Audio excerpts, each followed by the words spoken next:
yang diberkati memang secara umum orang beranggapan kalau dia punya mobil, ya, kalau dia bisa healing entah kemana, setiap minggu apa yang kalian ingat tentang Zakheus? Naik ke atas pohon karena berebut dia si pemuda kaya ini dia lebih mencintai hartanya itu. Sementara hidup yang kekal itu, kalau kita mau menginginkan kehidupan yang kekal, sebenarnya di dalamnya itu adalah bahwa kita mengimani Yesus sebagai jalan kehidupan. Yang artinya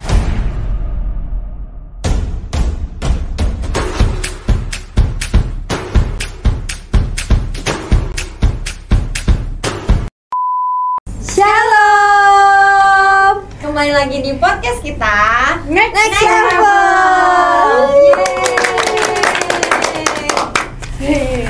Edisi kali ini apa ini? Ada siapa nih guys? Ada Inang yang selalu hadir nih di tiap minggu, pagi, siang, sore, selalu ada di mimbar. Dan mumpung nih ada Inang ini di sini, kita punya banyak pertanyaan nih, Inang. Tapi sebelum tanya-tanya, kenalin dulu dong siapa. Oh iya, boleh. Karena aku udah gak sabar. Pertanyaan aku banyak nih, Inang. Siapa yang mau jawabin? Ada Inang Borusilalahi. Apa kabar Inang? Sehat, puji Tuhan. Sibuknya lagi sibuk apa nih Inang? Selain khotbah di mana-mana nih, pagi, siang, sore. sebenarnya khotbahnya hanya di Setia Mekar. Yang pasti pelayanan di Setia Mekar dan tidak lupa di rumah. Oh iya benar. Dan Inang fokus di sekolah minggu juga ya, Inang? Iya, sekolah minggu. Sekolah minggu luar biasa sebagai pendeta iya, istri iya, ibu iya, wanita karir. Luar biasa. Tepuk tangan dulu. Tapi paling banyak anaknya kalau di hari Minggu ya, Inang. Iya. Waduh, anaknya udah gede. Banyak. Elin kayaknya udah gak sabar nih. Iya, Inang. aku gak sabar. Karena di kita yang anak muda sekarang ini pasti punya misi banget Inang untuk jadi kaya. Gitu Inang. Tapi kami juga suka insecure Inang. Karena misalnya kami yang belum kaya ini gitu ya Inang, merasa kayak kami gak diberkatin gitu Inang. Itu hanya berkat itu terjadi untuk orang yang kaya aja. Itu sebenarnya gimana Inang gitu? Berarti kalau pemahaman yang kalian sampaikan itu, sebagian ada beranggapan bahwa orang yang diberkati Tuhan itu adalah orang kaya. Iya. Seperti itu ya? Iya. Bisa dibilang Bisa dibilang. seperti itu sih Inang. Yang menjadi yang harus kita pikirkan, sebenarnya sebatas apa sih kekayaan itu? Nah itu dia. Nah, Coba, itu sih. kan relatif ya. Benar. Nah, dan bagaimana pula kalau orang yang katakanlah yang tidak kaya atau miskin, berarti dia tidak terberkati. Nah, Itu kadang juga yang kita kita mikirin pikirin gitu, Inang. Inang. Saya mau sampaikan Nah. juga tuh, Nang. Jadi biar kita lebih mengerti seperti apa sih orang yang diberkati. Nah, Orang yang diberkati berarti orang yang berbahagia tentunya. Orang yang diberkati memang secara umum orang beranggapan kalau dia punya mobil, ya, kalau dia bisa healing entah kemana, setiap minggu setiap healing. minggu pedikir apalah gitu ya, lagi kalau anak gadis. Nah, hanya saja apakah itu yang dikatakan bahwa dia itu adalah orang yang diberkati? Tapi coba kalau kita lihat di dalam Pemazmur, seperti apa sih kalau menurut Pemazmur orang yang diberkati, orang yang berbahagia? Ternyata orang yang diberkati dan orang yang berbahagia jikalau seseorang itu bergaul erat dengan Tuhan. Bergaul erat dengan Tuhan. Di samping dia bergaul erat dengan Tuhan, tentunya dia melakukan firman Tuhan. Jadi itu yang dikatakan di dalam Pemazmur. Kalau kita boleh lihat dalam Mazmur pasal 1 ayat 1 sampai 2. Berbahagialah orang yang tidak berjalan menurut nasihat orang fasik, yang tidak berdiri di jalan orang yang berdosa, dan yang tidak duduk dalam kumpulan pencemooh, tetapi yang kesukaannya ialah Taurat Tuhan, dan yang merenungkan Taurat itu Siang dan malam. Itu dia orang yang berbahagia, itulah orang yang terberkati. Dan perlu kita ketahui, kalau si pemazmur ini tentu kan banyak pergumulannya, tapi yang dia yakini dalam pergumulannya itu, inilah yang menjadi kebahagiaan dia, di mana di saat dia bergaul dengan Tuhan, dia merasa bahwa dia tidak sendirian. Ada perlindungan Tuhan yang luar biasa. Inilah yang menjadi kebahagiaan dia. Inilah yang menjadi sukacita pemazmur itu, yaitu kembali lagi bergaul erat dengan Tuhan. Oke. Luar biasa berarti. Belum tentu ya, belum tentu orang kaya itu termasuk diberkati, belum tentu orang miskin itu. Jadi Yang tidak diberkati itu bukan tolak ukur lah sebenarnya. kekayaan itu bukan menjadi tolak ukur. Tapi Inang, aku ngeliat mau contekan Inang. Cuplikan ada kata-kata di Alkitab tuh kayak di Matius 19 ayat 23 sampai 24 sama Lukas 18 24 sampai 25. Bunyinya gini Nang. Disebut sukarlah bagi seorang kaya untuk masuk ke dalam kerajaan sorga. Lebih mudah seekor unta masuk melalui lubang jarum daripada seorang kaya masuk ke dalam kerajaan Allah. Nah, itu definisinya berarti kayak beda lagi jadinya Inang. Mana orang kaya Orang nggak masuk kaya, surga iya, ya. orang kaya yang susah masuk surga, tapi lebih gampang seekor unta masuk ke lubang jarum gitu. Iya. Berarti seakan-akan kaya itu salah gitu. Iya. Iya, gitu. Iya. Nah, jadi kalau pemahaman kita seperti itu, nanti orang jadi berlari kepada kemiskinan. Iya, Iya, benar. Ya, bisa kaya-kaya banget lah. Nah, jadi apa arti daripada dalam Matius pasal 19 itu? Ini sebenarnya seorang pemuda yang memang dia kaya, dan dia itu ingin mengetahui seperti apa sih dia mau hidup di dalam kehidupan kekal itu. Lalu dia bertemu dengan Yesus. Dia berkata kepada Yesus bahwa dia mau memperoleh hidup yang kekal. Apa yang harus dilakukan? Lalu Yesus berkata, apakah kamu sudah melakukan untuk tidak berzina, menghormati orang? Saya sudah lakukan itu, katanya begitu. Nah, kalau begitu, hartamu bagilah ke orang lain. Nah, mendengar itu dia sedih. Dia sedih dan dia pergi. Maka itu tadi perkataan itu, bahwa lebih mudah Seekor seekor unta masuk ke melalui ke lubang dalam jarum. jarum. Nah, yang artinya bahwa sebenarnya salah nggak memiliki harta? Tidak salah. Yang salah adalah mencintai harta itu. Jadi si pemuda kaya ini dia lebih mencintai hartanya itu. Sementara hidup yang kekal itu, kalau kita mau menginginkan kehidupan yang kekal, sebenarnya di dalamnya itu adalah bahwa kita mengimani Yesus sebagai jalan kehidupan. Yang artinya memang seluruhnya hidup kita, pikiran kita terpaut kepada Tuhan, bukan kepada harta kekayaan. Karena apa? Karena boleh dikatakan bahwa kalau kita memiliki dua pikiran, harta sama Tuhan, sementara Tuhan tidak mau diduakan. Jadi kita harus fokus kepada Tuhan saja. Jadi sebenarnya itu yang membuat mengapa Yesus mengatakan sukar, karena pemuda kaya itu lebih mencintai kekayaannya. Itu sebenarnya. Jadi tidak salah ya kalau orang kaya. Kalau kita itu mau jadi kaya, tidak salah. Kenapa saya katakan tidak salah? Kalau dalam perjanjian lama, siapa sih yang beberapa orang yang kaya? Salomo, dia adalah seorang kaya. Di mana kekayaannya dia bisa membangun gereja atau bait Allah ya. Dan si Ayub juga adalah orang yang kaya. Nah, dalam perjanjian baru, siapakah yang kaya yang memang dia pakai kekayaannya itu untuk melayani Tuhan?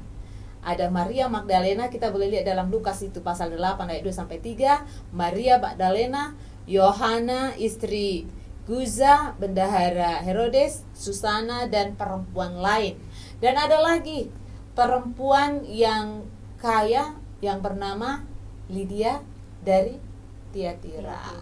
Dia juga memakai kekayaannya itu untuk melayani Tuhan. Jadi tidak ada yang salah memiliki kekayaan. Yang salah adalah mencintai kekayaan, mengandalkan kekayaan. Itu yang salah. Berarti yang di konteks tadi Matius ya? Matius. Itu dia bilang dia tidak berzina dan lain, tapi pas ditanya Tuhan serahkanlah hartamu, dia tidak memberikan hartanya. Tidak. Berat dia rasa. Dia Karena lebih dia sudah mencintai lebih mencintai harta. kekayaannya atau harta. Gitu loh. Nah, jadi alangkah indahnya kalau kita memiliki kekayaan itu, ya memang benar-benar ada kesadaran bahwa itu bukanlah milik kita, yang walaupun kita harus sadari kekayaan itu sebenarnya apa? Pemberian sebenarnya. Titipan. Pemberian atau anugerah. Yang mana anugerah dari siapa? Dari Tuhan dong. Nah, tentunya itu bukan menjadi milik kita sendiri, tapi milik Tuhan, di mana kita boleh pakai untuk melayani Tuhan. Berarti gimana tuh Inang? Berarti orang kaya tuh harus seperti apa? Kan seperti tadi Tuhan meminta. Berarti orang kaya tuh harus memberikan ke semua hartanya atau seperti apa? Nah, masih ingat cerita tentang Zakheus? Ya, Siapa yang Zakheus? cukai. Ya. Apa yang kalian ingat tentang Zakheus? Yang Naik Orang ke atas pohon. ya, naik ke atas pohon karena Berebut karena dia melihat sekolah minggu kok ini. ini mau ngetes apa memang sekolahnya ini, apa langsung ke Napo 10 ternyata dari sekolah minggu ya. Nah, kita mau lihat seperti apa Zakheus di saat dia menerima Yesus. Yesus melihat dia di pohon. Zakheus, saya mau ke rumahmu. Begitu bahagianya dia. Dia menjamu Yesus di rumahnya, dan apa yang dia katakan? Setengah dari hartaku akan kuberikan kepada orang yang beras, ya. Nah, yang artinya apa? Dia menyadari dengan mengenal Yesus bahwa sebelumnya dia memang memeras orang-orang, sehingga kalau kita boleh pernah dengar, pemungut cukai itu adalah orang yang sangat dibenci pada saat itu. Nah, tapi dengan mengenal Yesus, Zakheus itu berubah dan dia mau memberikan hartanya itu untuk banyak orang, untuk yang dia pernah peras. Gitu loh. Oke, kalau gitu nih Inang nih, kalau orang kaya berarti punya tantangan untuk agar dia tidak lebih mencintai harta daripada Tuhan. Apakah orang miskin ini jadinya punya semacam apa ya? pressure.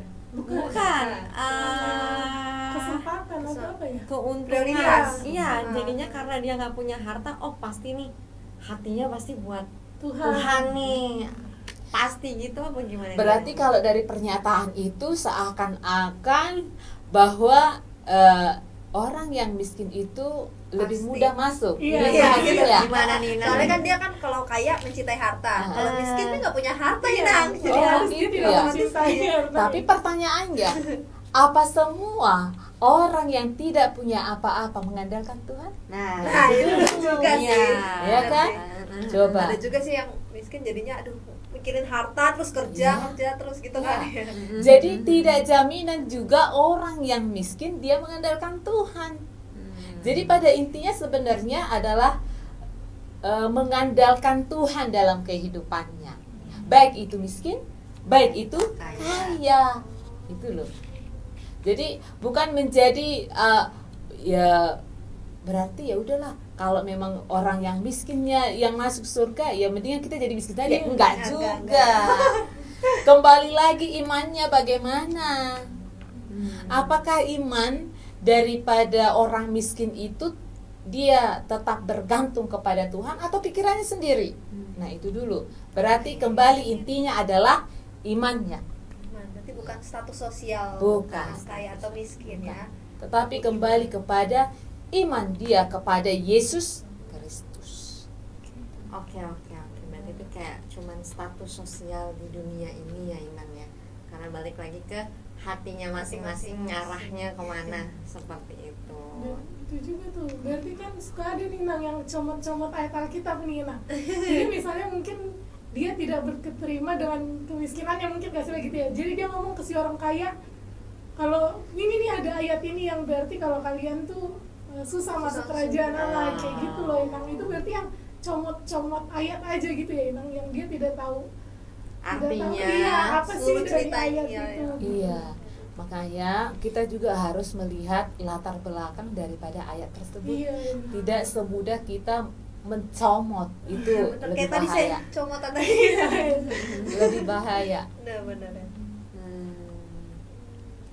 Oke, nah kira-kira nih Nang, dari tadi kan berarti kita sudah diluruskan lagi ya, kekayaan itu ya kaya itu hanya status sosial, tapi balik lagi ke kita Iman. mengandalkan apa iman kita seperti itu. Nah kalau di Kristen sendiri nih Nang nih, ini cukup menjadi apa ya, hal-hal yang pengen ditanyain sebenarnya sama orang-orang Kristen ini. Ada semacam jaminan finansial nggak sih Nang? Kalau misalnya nih kita percaya, kita punya iman itu dalam Kristus gitu, apakah kita dapat yang namanya jaminan finansial? Iya. Enak banget kalau ada sih. Kan kita anak Tuhan ya, pasti Iya. kita diberkatin gitu Ya itu pertanyaan orang-orang.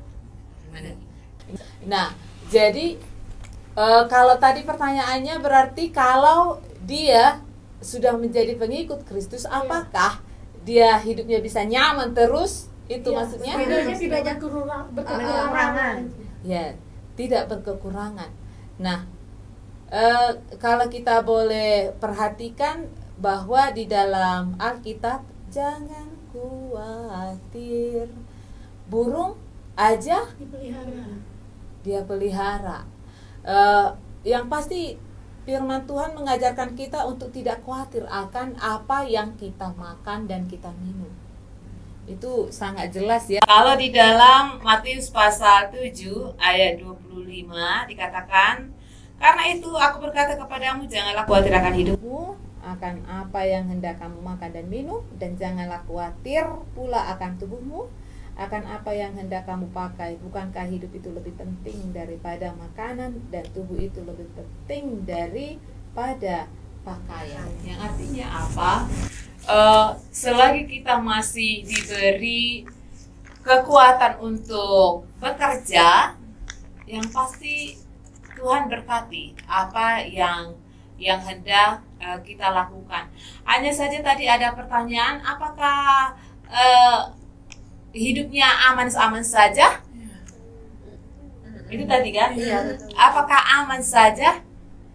Ingat, selagi kita masih di dunia ini, pasti kita akan selalu menghadapi kesulitan, kesusahan.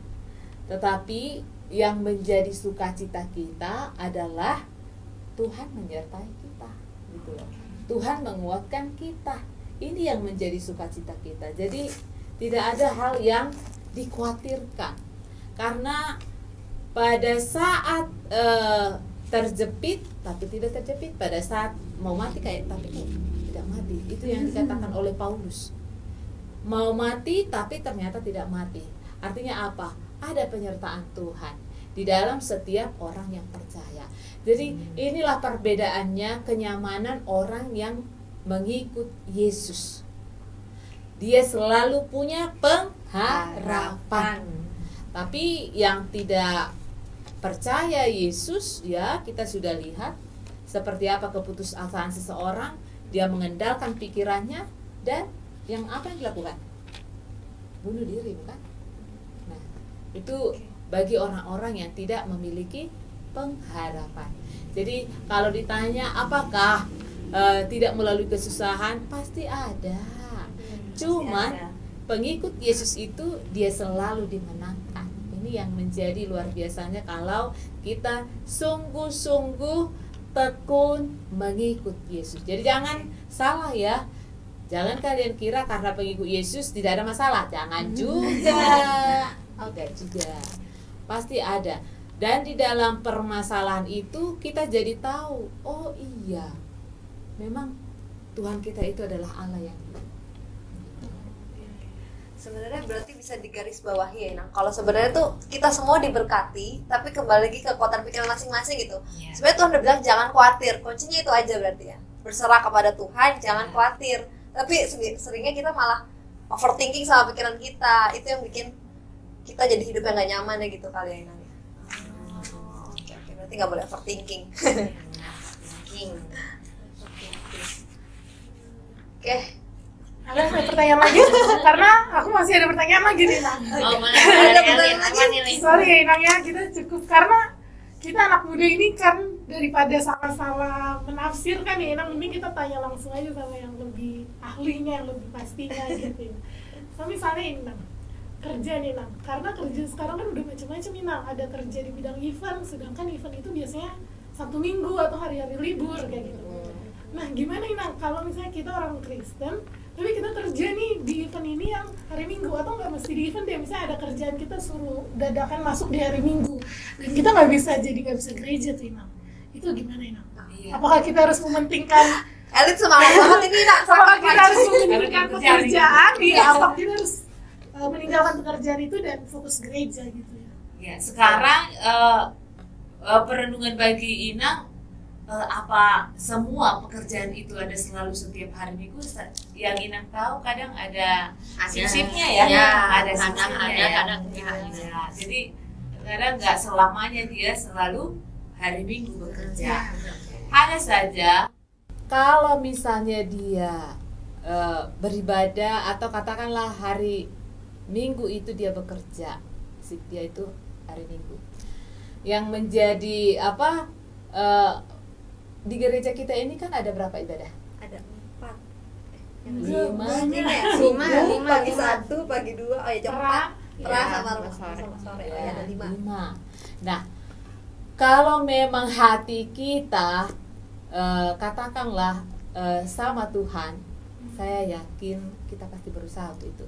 Seperti contoh nih, ini kan kadang anak gadis ya. Coba siapa yang udah pacaran ini?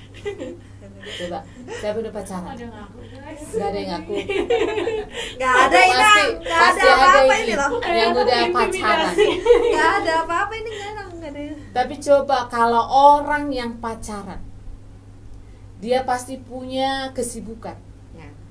Kalau dia sudah cinta berat sama pacarnya itu, sesibuk apapun dia pasti usahakan untuk bertemu dengan kekasih hatinya. Benar nggak? Pacar Inang.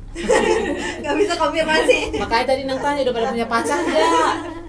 Ya, Bang Inang ya. Aman, parmai. Nah, tapi orang yang pernah mengalami pacaran pastinya seperti itu. Sesibuk apapun dia pasti usahakan untuk bertemu dengan kekasih hatinya. Sesibuk apapun. Inang yakin itu.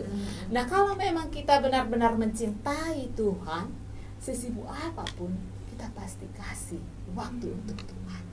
Gitu loh.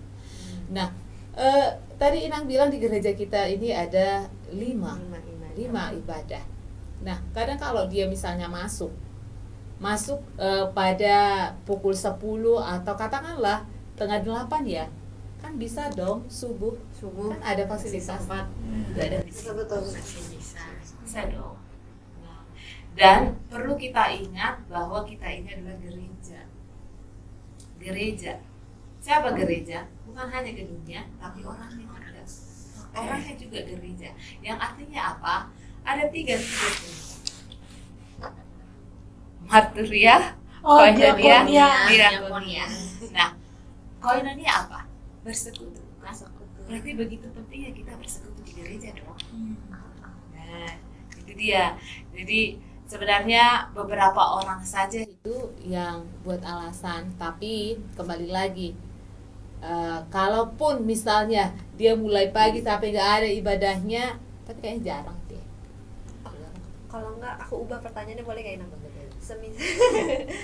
Misalnya nih hari Minggu dia kedapatan masuk kerja gitu, terus ya udahlah dia kerjanya dari jam 8 sampai jam 5 sore misalnya. Nah, kalau ngejar jam 6 udah gak kekejar lah ya nyampe sini. Nah tapi dia ngejar masuk kerja terus dia join live streaming lah gitu nanti di jam istirahatnya. Kalau itu gimana ini? Ya nggak masalah, karena dia dengan alasan ya tidak sempat lagi ke gereja. Tapi dia mengejar, sebenarnya dia bisa aja sih nggak masuk juga hari Minggu gitu Nang. Tapi ya kayak ya udahlah kalau saya masuk saya dapat uang masuk gitu, uang lembur. Saya bisa kok ibadahnya live streaming gitu online. Nah kembali lagi tadi yang Ina katakan, tugas kita apa? 3 tugas gereja. Bisakah live streaming?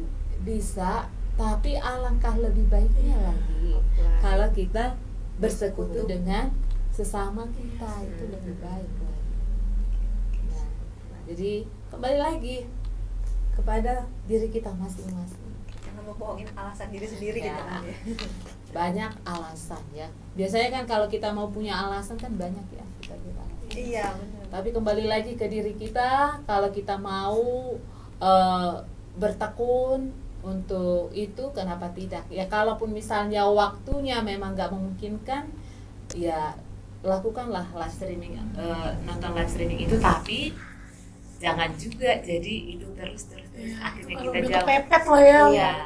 Kalau memang terdesak Iya, banget. iya. Luar biasa.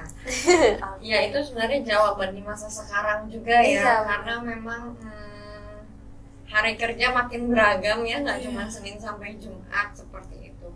Nah ini berangkat dari pembahasan tadi nih, banyak hari-hari kerja yang tidak hanya Senin sampai Jumat, bahkan di weekend, bahkan ada yang seminggu itu lebih dari 5 hari, lebih dari jam jam normal ya yang dibutuhkan seperti itu, yang biasanya orang bekerja seperti itu. Nah di masa sekarang ini ada juga tantangan kita nih Nang nih, mewujudkan yang namanya work life balance seperti itu. Dan work life balance ini nggak cuman kerja pasti kan untuk menyambung hidup seperti itu, tapi kita juga dituntut untuk balance antara kerja, Tuhan, keluarga, persekutuan, dan masih banyak lainnya nih Inang nih. Nah kira-kira nih ada nggak sih Inang cara-cara bagaimana kita tetap seimbang nih antara bekerja dan juga fokus kita juga tetap ke Tuhan nih Nang. Jadi kita nggak kadang-kadang duniawi ini kadang mengalihkan fokus kita Bekerja, sosial sama Iya. ke hubungan dengan Tuhan gitu. betul Inang. Iya, jadi saya akan menjawab itu sesuai dengan nas Alkitab ya. Dalam 2 Tesalonika pasal yang ketiga ayat 1 sampai dengan ayat yang ketiga, begini bunyinya. Selanjutnya saudara-saudara, berdoalah untuk kami supaya firman Tuhan beroleh kemajuan dan dimuliakan sama seperti yang telah terjadi di antara kamu, dan supaya kami terlepas dari para pengacau dan orang-orang jahat, sebab bukan semua orang beroleh iman, tetapi Tuhan adalah setia. Ia akan menguatkan hatimu dan memelihara kamu terhadap yang jahat. Ini adalah perkataan Paulus kepada jemaat di Tesalonika. Nah, yang artinya apa? Bahwa perlu ada keseimbangan. Bagaimana dia mau maju pelayanannya kalau tidak dibarengi dengan doa? Itu loh. Mengapa perlu doa? Tadi sudah disampaikan. Di sekitar kita ini kan ada yang jahat, bisa mempengaruhi kita, bisa mencelakai pekerjaan kita. Tetapi kalau Tuhan yang sudah menguatkan kita akan mampu menghadapinya. Jadi memang dalam hidup ini butuh keseimbangan. Salahkah hanya berdoa saja tidak bekerja? Salah juga. Salahkah hanya katakanlah berdoa tapi tidak bekerja? Salah. Artinya harus dua-duanya, ya kan? Bekerja dan berdoa. Alright? Elaborasi. Jadi kita harus imbangi kehidupan kita dengan hal yang seperti itu. Bagaimana pekerjaan kita bisa bermanfaat, berfaedah? Tentu kan kita harus minta dong pertolongan Tuhan. agar apa yang kita lakukan itu berdampak gitu loh kepada banyak orang. Gitu. Jadi penting banget keseimbangan itu, yaitu bekerja dan berdoa. Terakhir nih Nang nih. Ya. Ya menjadi kaya kan nggak salah ya Inang ya. Bukan sesuatu hal yang salah kan, betul. Bagaimana sih seharusnya sikap seorang yang Kristen nih, seorang yang sudah percaya untuk apa ya, memanage kekayaan mereka, seperti kekayaan yang sebenar-benarnya itu gimana? Iya. Jadi orang yang sudah memiliki berkelimpahan ya, kalau nggak salah ya tadi. Berarti seperti apa sih sikapnya? Iya. Yang pertama, dia harus sadar bahwa kekayaan yang dia miliki itu bukanlah dari kekuatannya sendiri, tapi itu adalah anugerah daripada Tuhan.